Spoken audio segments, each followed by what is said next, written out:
আপনারা বিষয়টা একটু চিন্তা করুন তো, যে নেতা 17 বছর পর দেশে ফিরল, হ্যাঁ, কোন বিমানে আছে, কবে দেশে ফিরবে, কোন সময় বর্তমান কোথায় আছে, কিভাবে ফিরলো, দেশে এসে কি করবে, দেশে এসে কাকে জড়িয়ে ধরলেন, বিমান থেকে কখন পা মাটিতে ফেললেন, দেশে আসতে কত সময় লাগবে, এমনকি তার পোষা বেড়াল জেবুকে নিয়েও মিডিয়াগুলো একের পর এক নিউজ প্রচার করলো, চ্যানেলগুলো প্রতি মিনিটে মিনিটে তা নিউজ করলো।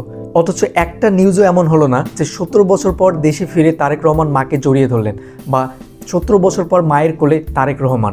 এমনকি জিয়ার সাথে দেখা করার কোনো বিশেষ মুহূর্ত ক্যামেরাবন্দি হলো না। এত মিডিয়া, এত ক্যামেরা, সবগুলোকে ফাঁকি দিয়ে সে তার মায়ের সাথে দেখা করলো। বিষয়টা কি বিশ্বাসযোগ্য? আমার সন্দেহটা ঠিক আরও আগে থেকে, যখন শুনলাম যে কাতার এয়ার অ্যাম্বুলেন্স নষ্ট হওয়ার কারণে জিয়ার লন্ডন চিকিৎসা যাত্রা বাতিল করা হলো, সেদিন থেকে আমার অনুমান তিনি আর বেঁচে নেই। এই অনুমানটা বিশ্বাসের রূপ নেয় 28 নভেম্বর, যেদিন দেখলাম যে এভার কেয়ার হসপিটালের সামনে বিভিন্ন ধরনের ব্যারিকেড এবং তাকে ভিআইপি পার্সন হিসেবে ঘোষণা করা হলো। সেদিনই বুঝে গেছি তিনি আর নেই। এরপর তো অনেক সময় গেল, এখন পর্যন্ত কেউ শুনেছেন ডক্টর ইউনূস বা বিশেষ কোনো ব্যক্তি তার সাথে দেখা করতে গেছে, বা সংবাদ সম্মেলনগুলোকে তাকে নিয়ে বিশেষ কোনো কথাবার্তা হচ্ছে?